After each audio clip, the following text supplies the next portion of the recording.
Welcome to Live Daf, your online Daf Yomi Shir.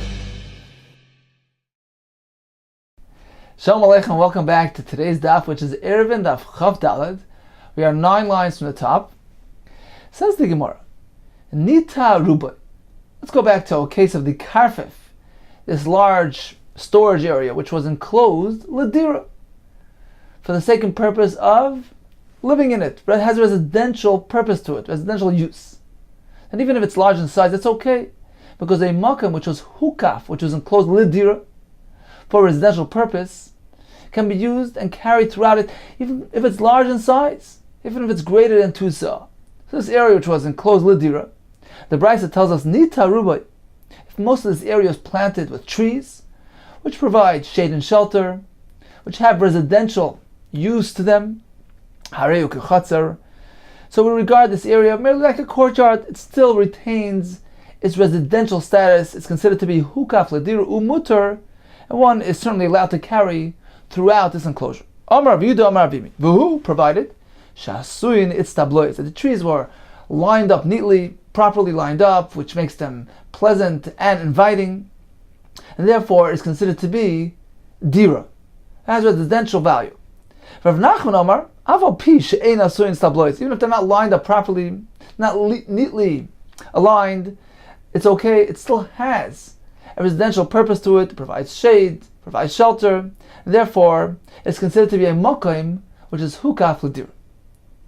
Continues the Gemara with a story. Mar Yehuda, Ikla, he visited Lebei Rav Huna bar Yehuda, the home of Rav Huna bar Yehuda. Chazinu lahanu, he noticed these trees, the loyavidu tabloids, which are not lined up neatly. And they were carrying throughout these trees. Amar lei, so he told his host, do you not hold, do you not agree?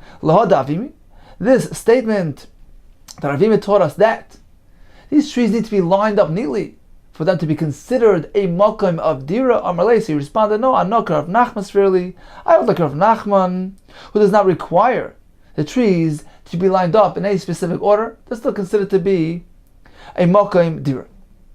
Amar Rav Nachman Amar Shmuel, Karfif Yoser in Beis Hasayim. We have this enclosure, storage area which is larger in size than 2 sa. Shloi hukav l'dira, was not constructed, was not enclosed for the sake of residency. Now he'd like to modify it.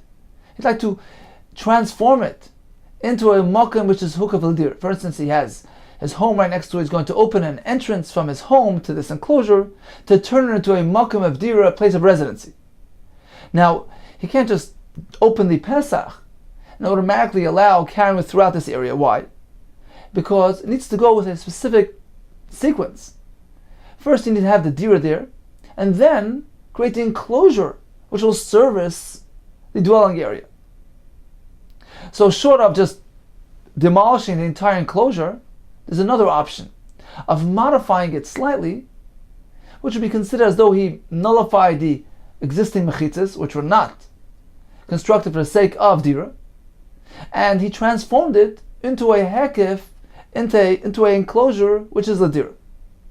So Rav Nachman or Shmuel gives us an easy option. How does he go ahead and transform this enclosure? How does he reconstruct these walls without actually reconstructing them in totality? How is he meant to proceed? So he says, Piretz by Pirza, Yosim Eser. Very simple. He takes a sledgehammer and he breaches a Pirza, a hole within the wall, which is wider than 10 amis, which is beyond the shear of Pesach. Now, once he's created this Pirza, the entire mechitza around this karfet becomes batal. It's as though it's non-existent, because the mechitza is meant to enclose the area, to protect the air from the outside. When you have a large Pirza, the entire mechitza is batal. So it's as though the entire wall is non-existent. And then he goes ahead and reconstructs the wall. He rebuilds, and he reconstructs to the point that this opening is either 10 amas or less, which is considered a Pesach. So he has now turned a pirza, a breach, into a Pesach. It's as though he has reconstructed those walls. Because when the pirza was there, the walls were non-existent. They were non-functioning walls.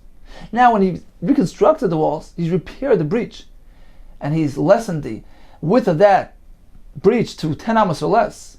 At this point, It's as though he rebuilt those walls. He activated those walls. And now, those walls have been rebuilt for the sake of dira, because he had a entranceway to his home, open to this enclosure.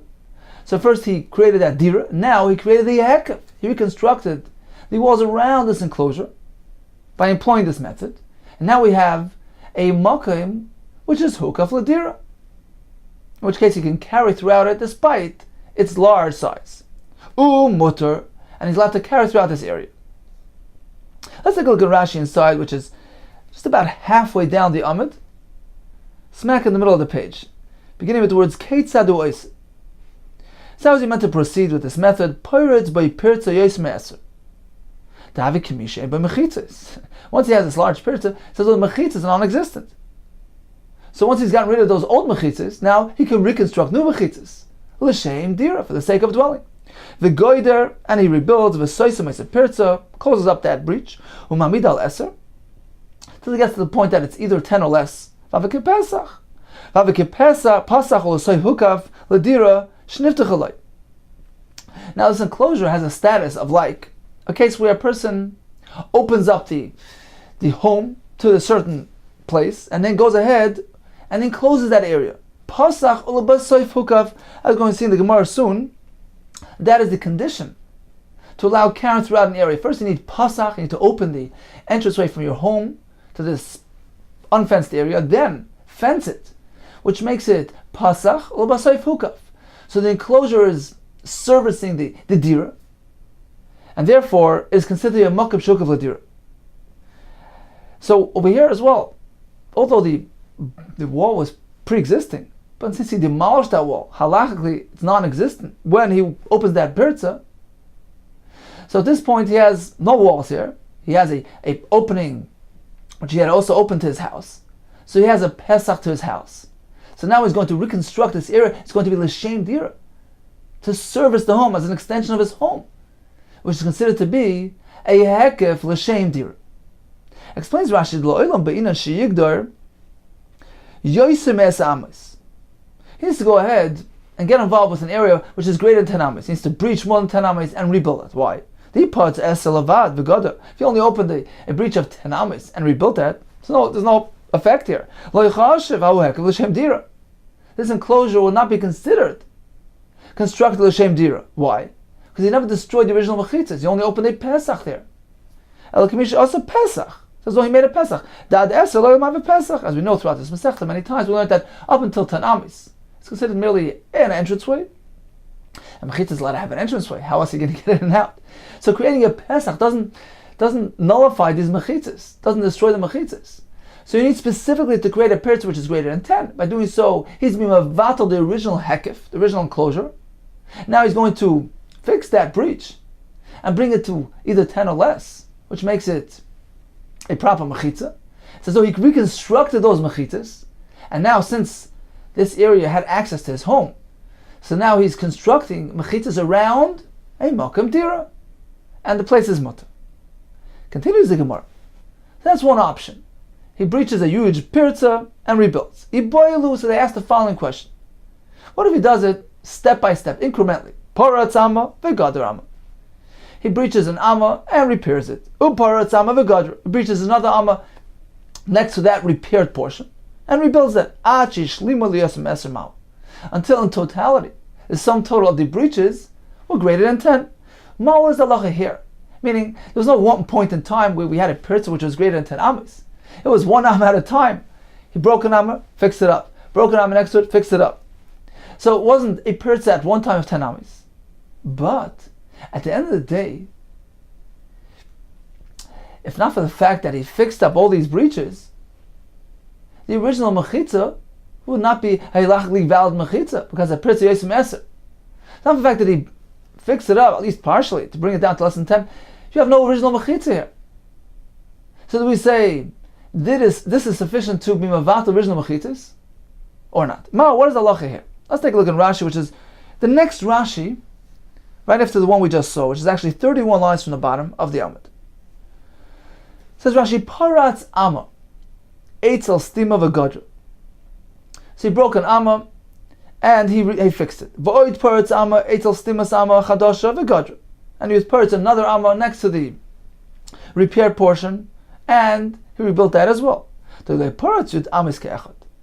didn't break 10 amas at once. Nor did he repair 10 amas at once, meaning there was no open breach of 10 amas or more. He was doing it incrementally, stage by stage. Until, in final analysis, he has breached more than 10 amas.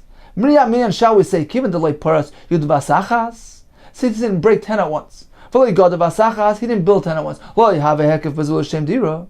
We don't say that this hekif, this enclosure, is l'shem dira, because he didn't really redo the enclosure, because there was no one moment where the mechitza was entirely batal, where it featured a peretza yosem eser. That's one side of the coin. Oidilmo, perhaps it is okay. Why? Kivan the hashtamiyah. Since at the end of the day, right now, hava chidush al hekif yosem eser. The additional, the repaired portion is greater than 10. Chashav hekif l'shem dira. It's considered to be a hekif l'shem dira because, if not for the fact that he repaired this breach, the original mechitza would be worthless. If not for the fact that he went ahead and he actually fixed up these breaches. If the original mechitza would have had a peretz of yosem me'eser, it would be null and void. So it's only due to the fact that he reconstructed, that he created a new addition to this mechitza, that we have a mechitza here. So shall we say that the original mechitza is really no longer in existence? And therefore, when he repairs it, it's considered to be a new mechitza.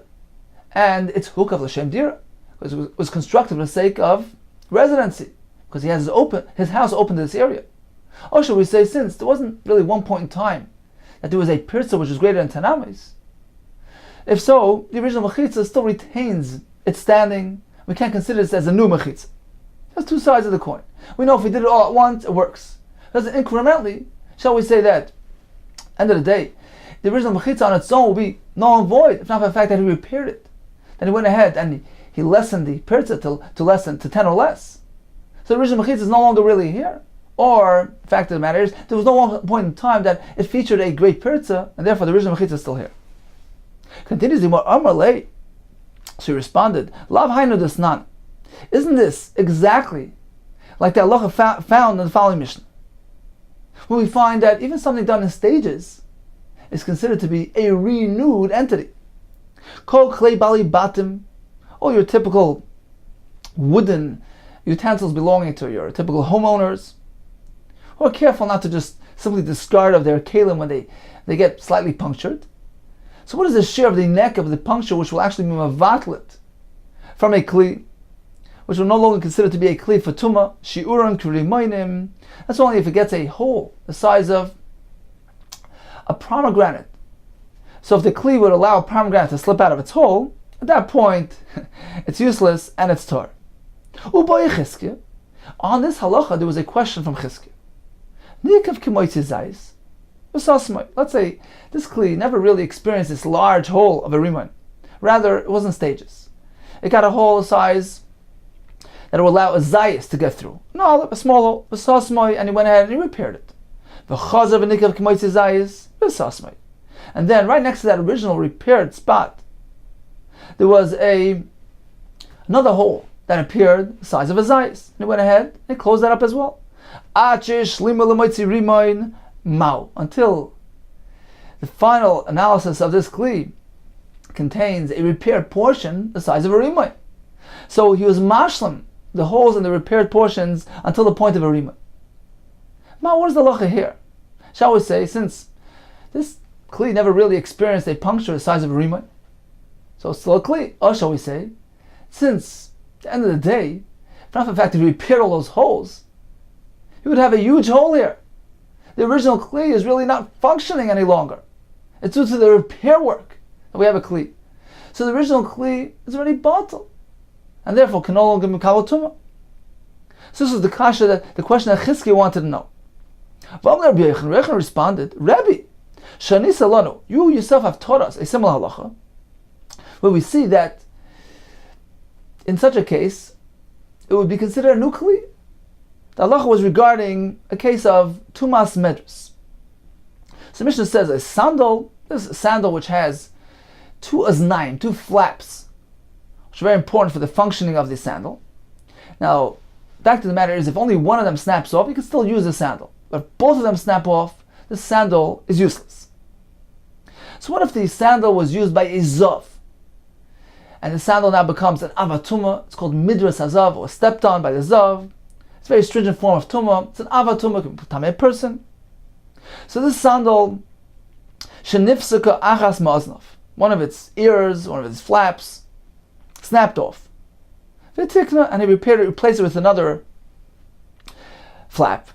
Tamei midras, it still retains its earlier status. It can still be used for the zav. Rashi explains, even if you wouldn't have fixed it, even if it's still missing one flap, it's still suitable to be used as a shoe, as a sandal, and it still retains its tumah, its original tumas midras.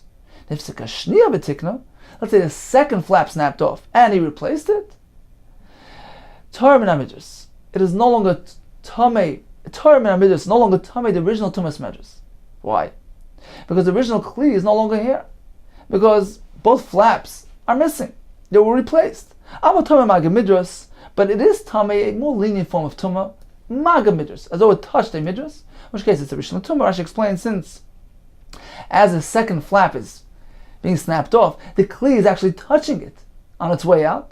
Therefore, the sandal here is considered as though it touched a midras, and it still retains a more lenient form of tumah of maga midras. Okay, so it's a rishon tumah.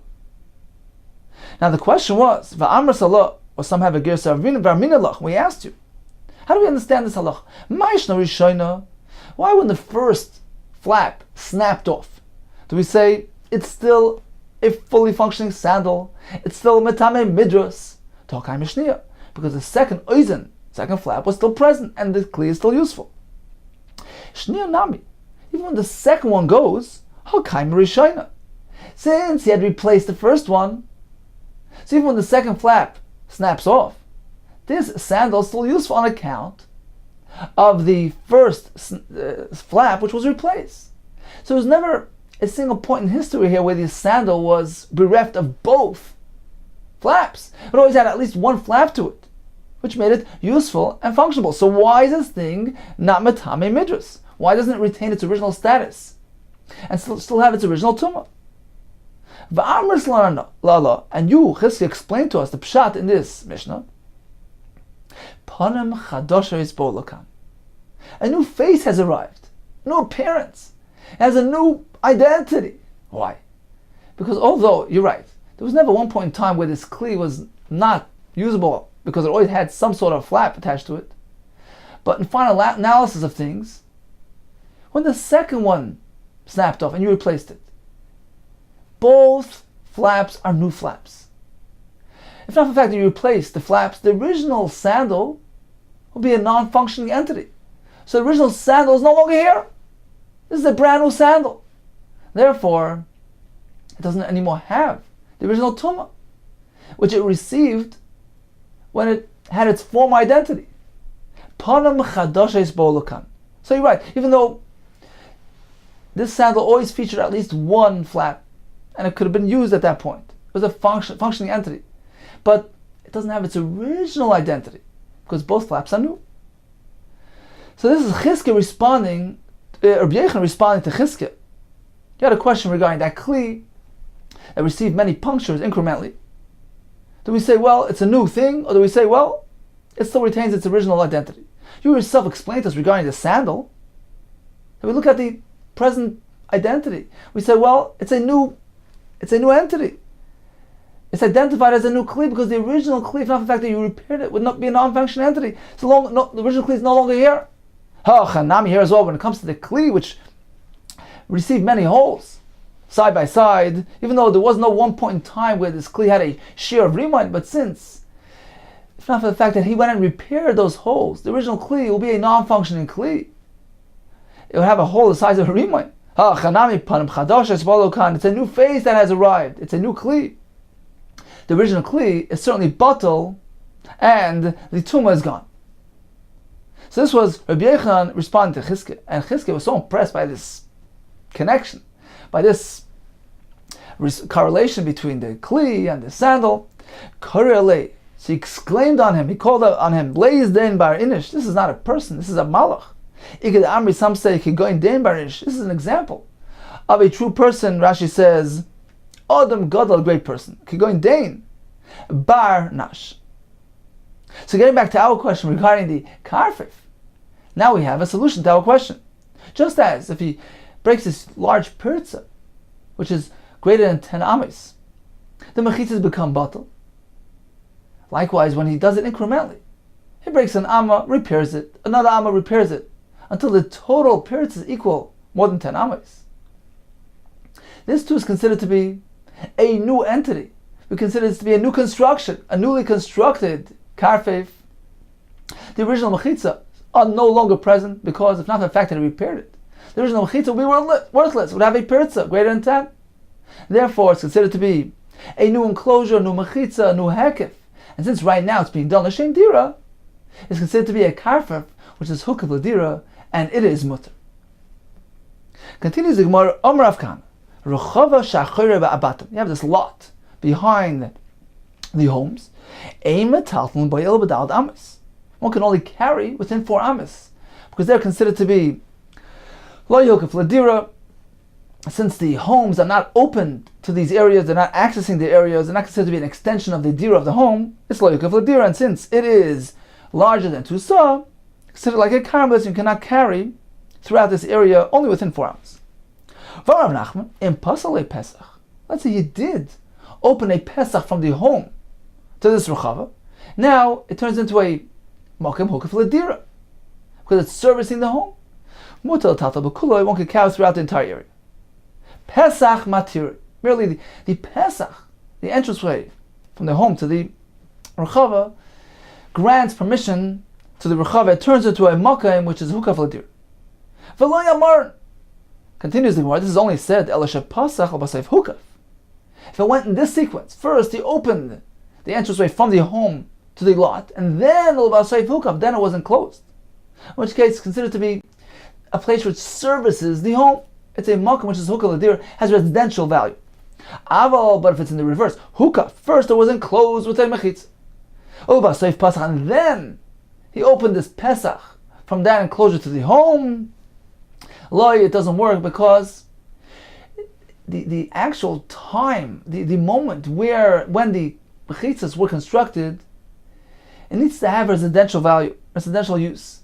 But if it only came later, it doesn't transform it into an enclosure l'shem dir.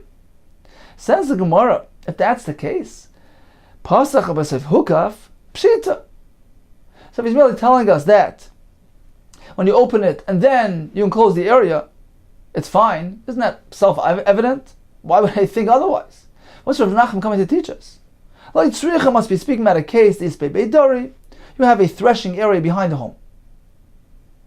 And you went ahead, you opened an entranceway, you broke a wall, you opened a doorway from the home to the area behind the home, which features this threshing area, which is not really a residential area now. A threshing area doesn't have a din of dira. Then he went ahead and he enclosed the entire area with a mechitz. Perhaps I would say, Adata de Beidori Avdi. Why did he open this Pesach? Why did he enclose the area? He did it for the sake of the threshing area. It wasn't done to service the home, meaning he opened the Pesach to gain access to the threshing area. Not that the backyard should be an extension of the home. Or when he made that mechitza around that area, he did it to enclose the threshing area. He didn't do it to service the home. Therefore, perhaps I would say this area is not considered to be an extension of the home. It's not considered to be a makom dira, kamash malon. He teaches us, yes, even though there's a beidari there, nevertheless, it is still considered to be an area which services the home. So the Pesach was done so that the lot behind the home should service the home. The enclosure was done to service the home. It's considered to be a makom shukav l'dir. Continues the Gemara. Karfif yosin beis hasayin. So we have this enclosure which encompasses an area greater than 2 sa. Shukav l'dira, which was enclosed for the sake of dira, and a smaller mine. And it fills up with water. Does that change the status? Does that nullify the dira status. Sover Rabban Lameimer, Rabban figured to say, Kizraim Damova Aser, water is equated to planting these vegetables, these seeds, in which case it becomes a non-residential entity. And therefore you cannot carry throughout this area. Amalu Rav Abba, Achva, some have a gives Achva, the brother, the Rav or the Rava, brother of Mashasha. He responded to them, there's no concern. Hachi Amrinim Shmein the Rava, this is how we quote Rava, Mayim Kinatiyim Domo Vishari. Water is considered like trees. They have residential value. They supply one with his water supply. Vishari, and therefore one can carry throughout this area, it retains its residential status. Amar Mema, for who provided the Chazin Tashmishta, that's suitable for personal use. Aval Chazin Tashmishta, but if they're not drinkable water, loy, certainly that is mevatel, the din of dira from this area. Amar Vashi, but the Chazin Tashmishta, namile amar, even when it's suitable for human consumption, we will not say that it's okay. Ella only provided she'ein bo'imkoi yosim b'sasayim. If the deep portion of this water, meaning the portion of this mayim which is 10 tfachim or deeper than that, is not too big, it's not greater than 2 sa, because deep water is not considered to be like a containment of water which is reserved for a person's water supply. It's considered to be like a body of water, which is no longer regarded as a residential area. So if this deep water encompasses an area which is yosim b'sasayim, then it becomes asur. Aval. So only if it's less than 2 sa. Only if it's less, ein bo'imka yosim b'sasayim. Only if it doesn't have an area greater than 2 sa, meaning it's 2 sa or less. Aval im yesh bo'imka yosim b'sasayim. But if the deep portion of this water encompasses an area which is greater than 2 sa, asur, and they can no longer carry throughout this area because it's a non-residential area which is greater than the limit of 2 sa. Concludes the Gemara V'lav Milsi, actually, it's not so. Why? Because water services a person. We're speaking about drinkable water. Therefore, it's irrelevant how large the size of the water is. It's considered to be a makam dira. Midida hava, I carry the period. It's like a pile of fruit which is present in one's backyard, a place which is hukaf dira. So even if you have a large pile of fruit, it's servicing the person. It's his personal fruit supply, and therefore it still retains the dira status. Take a look at Rashi on the top line. So Mema told us that the water needs to be chazal tashmish delishtia, drinkable water. There's no better. Have you a better dira than this? You have a place with water, perfectly fine. And Rav Ashi adds, you must make sure she'ein bo'imka yoisa b'sasayim. Kalaymar, she'ein imka shomayim. The deep portion of this water is not too large in size. Nivshat b'roichav yoisa b'sasayim. It doesn't stretch over an area which is larger than 2 sa. Now, what does it mean, oimka? What do we mean by deep water? Oimka shall stamayim. Levatal mekoimay midin karka. What is the share of the depth, the required depth of water, which will nullify mevatal the makim from having a din of karka, transform it from dry land to a body of water? How deep must the water be? It says Rashi, yud tfachim 10 tfachim deep. Shabbos, as we learn, v'mahir kakmayim, kamar kakmayim, pachas mitfachim, less than 10 is considered to be a puddle. But if the depth of the water is 10 tfachim or deeper, it's considered to be a body of water. And if it covers a large area, it is mevatel, the makim is no longer considered to be a makim dira. And the Gemara concludes, actually it's not so, because it's like a kari de peres, as Rashi, krishal peres, a pile of fruit, kavay asara, which is 10 tfachim high. For roichav, korechav base kur, even if it's very wide, the size of a base kur, which is a place where you can plant 30 sa. So despite its very large size, like batla teres dira misham.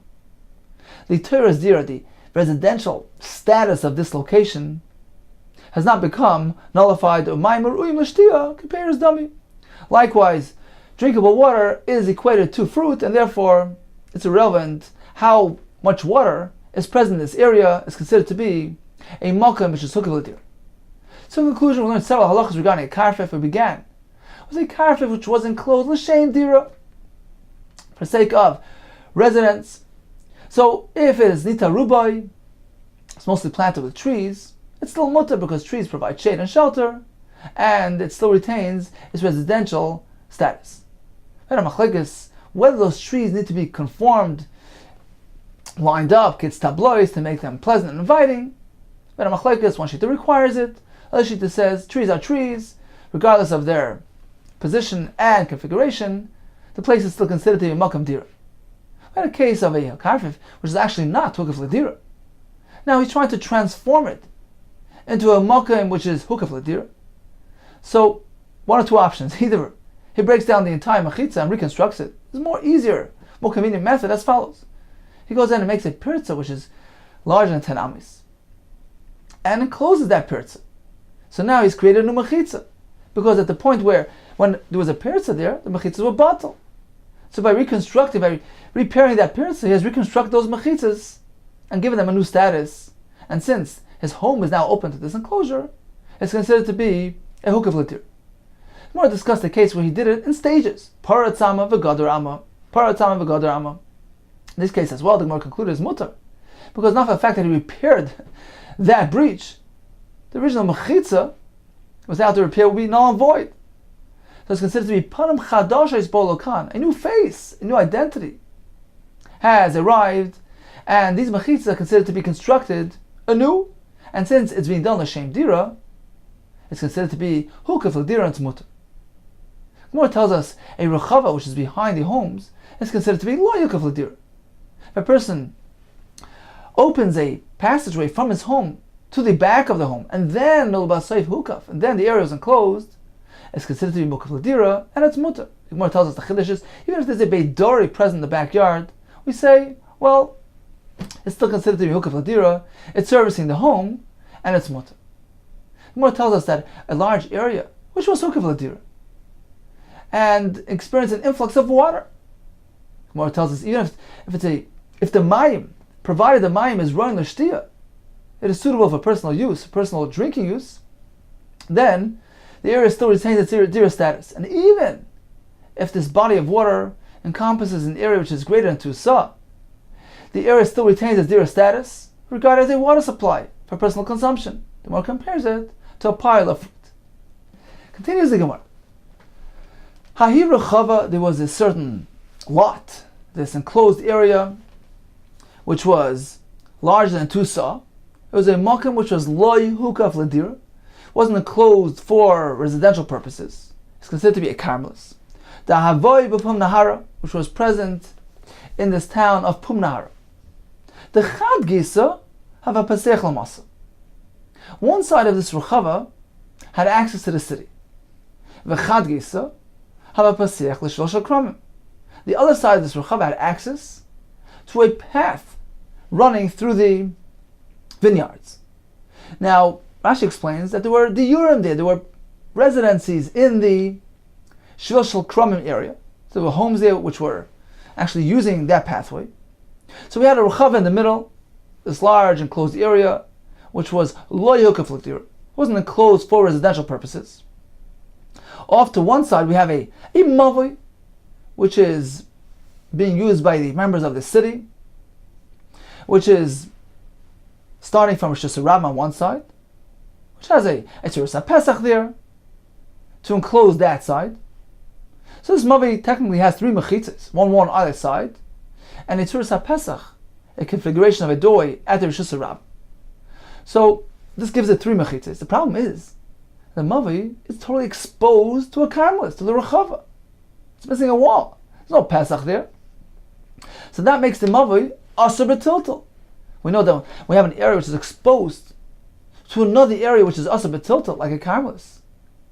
That karmelis interferes with the original makom, and you cannot carry in the original place unless you create a partition to separate the 2 areas. That's one concern. The Mavi cannot carry due to the fact that he is open to Rechav.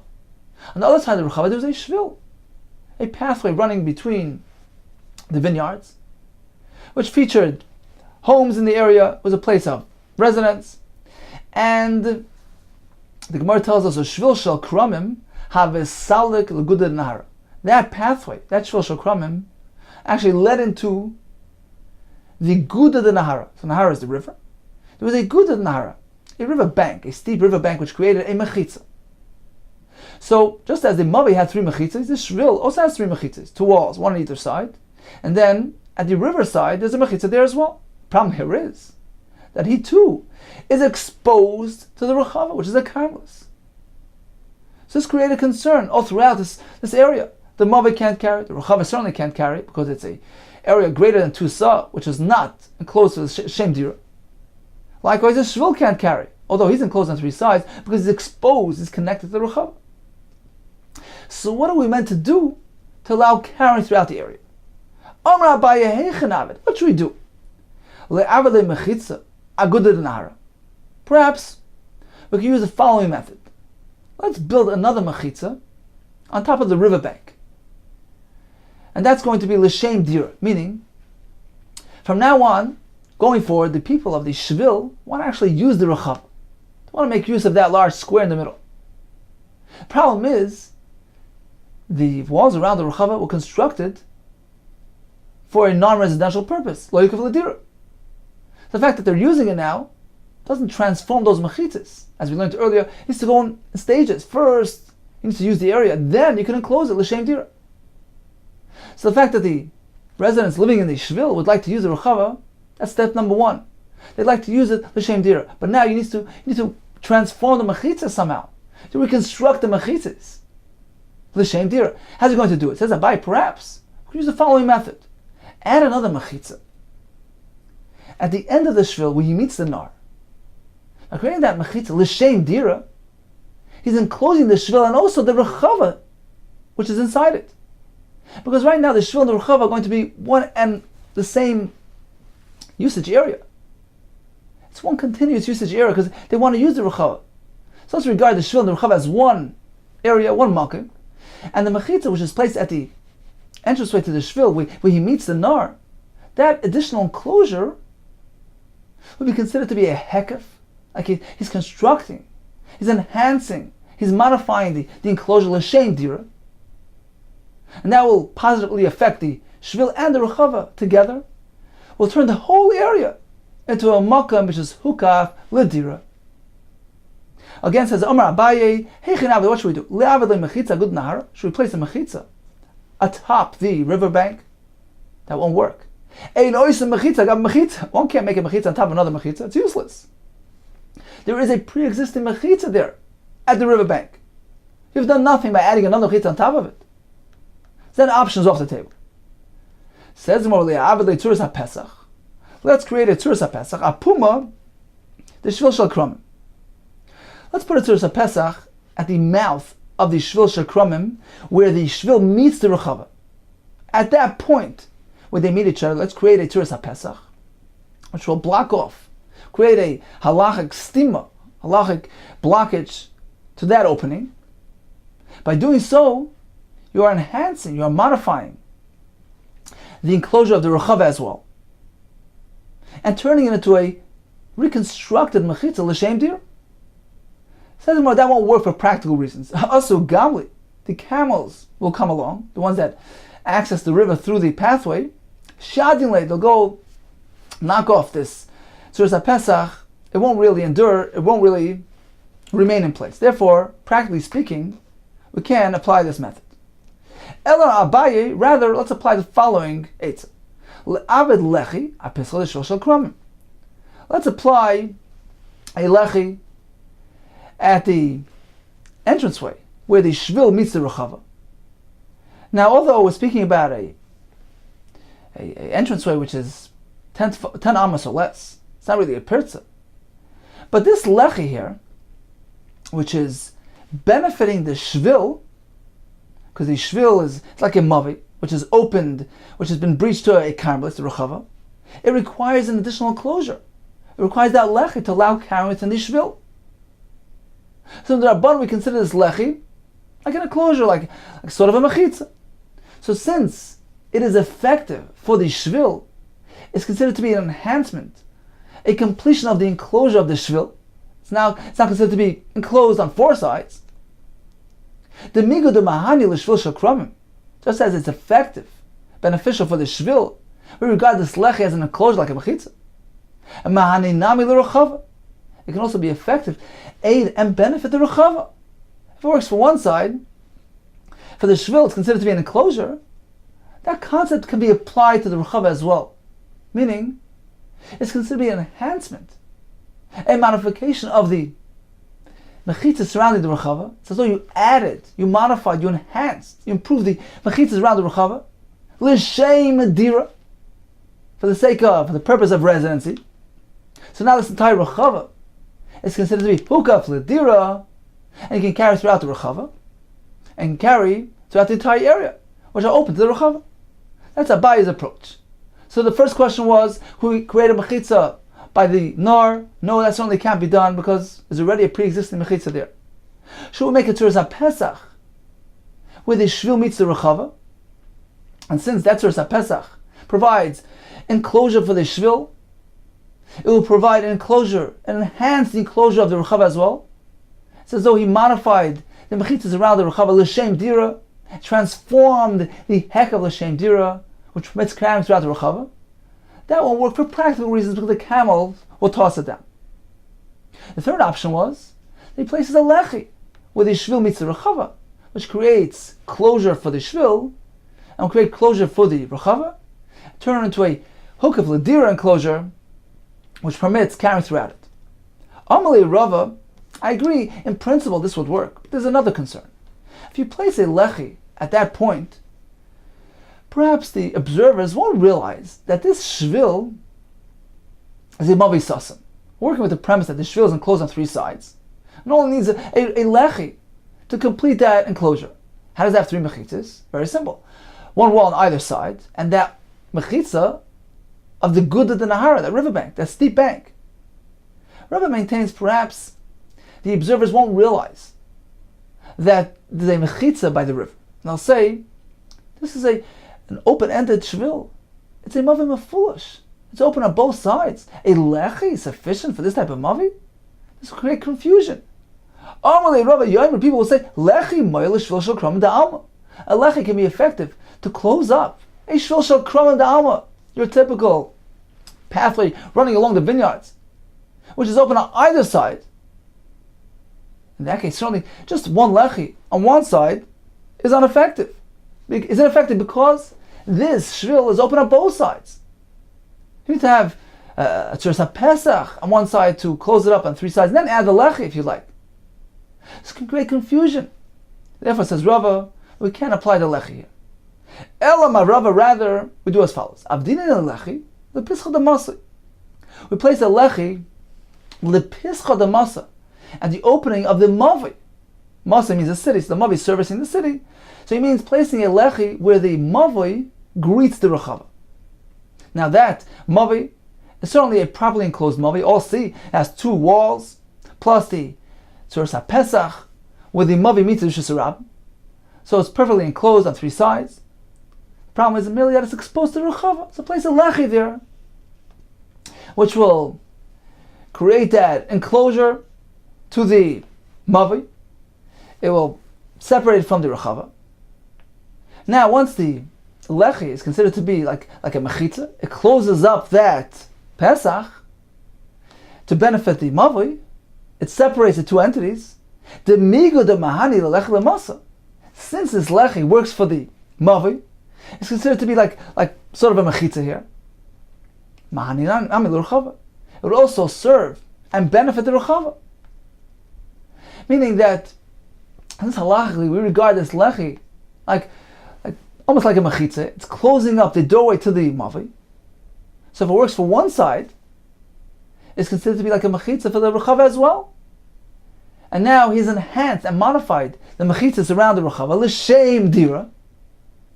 So it's considered to be reconstructed mechitzas. It's a heck of l'shem dira, and it can carry throughout the rechava. Now the reason why the Gemara needs this migui, since it works for this side, it works for that side. Why can't they simply say the lechi will be considered to be an enhancement, an addition to the mechitzas around the rechava, and since it's being done l'shem dira, you have transformed the mechitzas around the rechava, you've made it l'shem dira. That in itself should be the reason, the basis to carry throughout the rechava. The answer is very simple, because the rechava is not really lacking mechitzas. Let's remember, it was the mavi which was completely breached the rechava. He's missing a fourth wall. It was the shvil which has been completely porous to the Rechava. He's missing an entire wall. But the Rechava itself, it's not porous to either one, the Shvil or the Mavi. Why? Because the Rechava here is actually wider. It's greater in size than those two alleyways. So it's overlapping on either side. Those overlaps create a Pesach formation, making this breach be considered like merely a doorway, an entranceway to the Rechava. Rechava was not nifratz. He's not lacking mechitzas. He has doorways on all sides. He has entranceways, psachim. So his mechitzah is still considered to be halachically valid. Therefore, placing a Terusa Pesach or a Lechi wouldn't be considered to be an enhancement or modification of the Rechava in any which way. It's only based on this concept that the Lechi services the Mavoi or the Shvil Shakramim, which require an additional closure there. They require something to block them from the Rechava because they're totally exposed to the Rechava. They're missing a wall. So since halachically we regard this Lechi or Terusa Pesach as a soisim, as though it's closing it off for the sake of the Mavoi or for the Shvil, so once it's regarded as a soisim for one side, it has halach of a soisim for the other side as well. It's considered to be like a mechitza. It's enclosing the area. It's adding and benefiting this enclosure, even for the sake of the Rechava. And that benefit, that added enclosure, is considered to be a modification of the mechitza of the Rechava as well.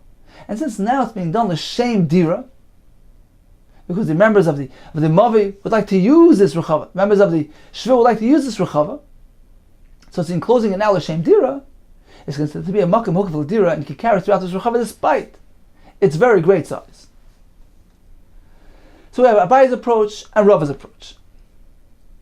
Says the Gemara, okay, in conclusion, Rava will tell us as follows. Hilkach, as a result of this added lechi, till tuli b'masa gufa shari. You can carry throughout the Mavi, because although it's open to the Rechava, you have a lechi separating them.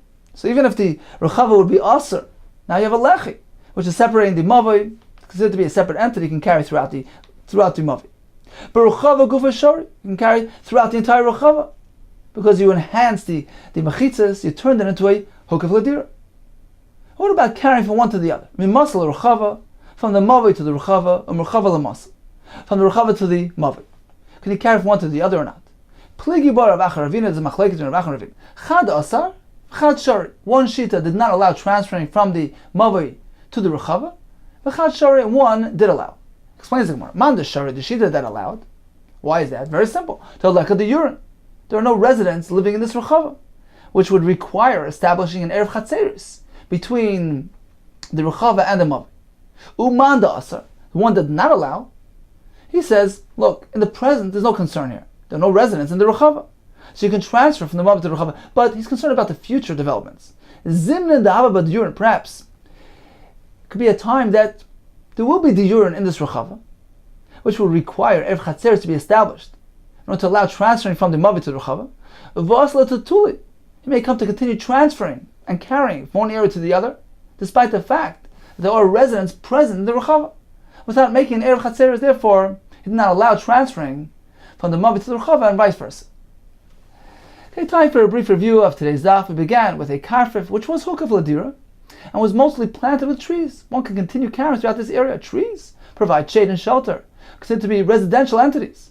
Those trees need to be nicely and neatly lined up. We have a machlekes regarding a karfif which was not hukav l'dira. If he makes a pirza greater than 10 amis and he repairs it, he has reconstructed those walls, and if now his home is open to that area, he has made a makom which is hukav l'dira. What if he does it step by step? Paratz amma, v'gadar amma, and at the end of the day, the original mechitza on its own without the repair would not be effective. The Gemara tells us that is also a way of transforming those mechitzas. He gives them a new identity. It's called panim chadashes bolokan. The same halacha applies to the kli that has the hole, or the sandal which lost its flaps. Regarding a rechava, this lot behind one's home, if he first opened the entranceway, the exit to the rechava, and then surrounded the area pasach b'seif hukaf, now it becomes a mokum hukaf l'dira and can carry throughout that area despite its large size. The Gemara tells us a chiddush, even if there's a big dori a threshing area present in that backyard, it's mutter to carry because it's considered to be an area which is servicing the home extension of the dira. The Gemara tells us a makam, which is hukaf ladira, which experiences an influx of water. If the mayim is ru'uyin l'shtia, suitable for personal use, for shtia, for drinking, then the Gemara concludes even if that body of water is deep and very large in size, the enclosure still retains its residential value. It's still considered to be a makam hukaf ladira, and the Gemara compares it to a pile of fruit. We had a case of a large ruchava, greater than 2 sa, which was not hukaf ladira, which is considered like a karmelis. And we had 2 alleyways, which are leading into this ruchava, one on either side. How does he go ahead and modify the ruchava to make it a makam hukaf ladira? Since the members of the shvil of the mavi would like to use this ruchava, we have 2 options. Abaye says he places the lechi at the point where the shvil meets the ruchava. That enhancement, that additional closure, creates a new mechitza around the ruchava. It's as though he reconstructed the enclosure around the ruchava. Now it's considered to be hukaf ladira. And according to Abaye, one is allowed to carry throughout this entire arrangement, the ruchava, the shvil, and the mavi. According to Rava, there's a concern about confusion here, and therefore he maintains, place the lechi at the point where the mavi meets the ruchava, working on the same premise that the lechi here is enclosing the mavi, creating that 4th wall, and therefore is considered to be like an additional, like an enhancement to the mechitzas around the ruchava. And since it's being done for the sake of dira, we now regard the ruchava as a makam hukaf dira. Therefore, you can carry throughout the ruchava, you can carry throughout the mavi. Regarding transferring from one to the other, we have a machlek.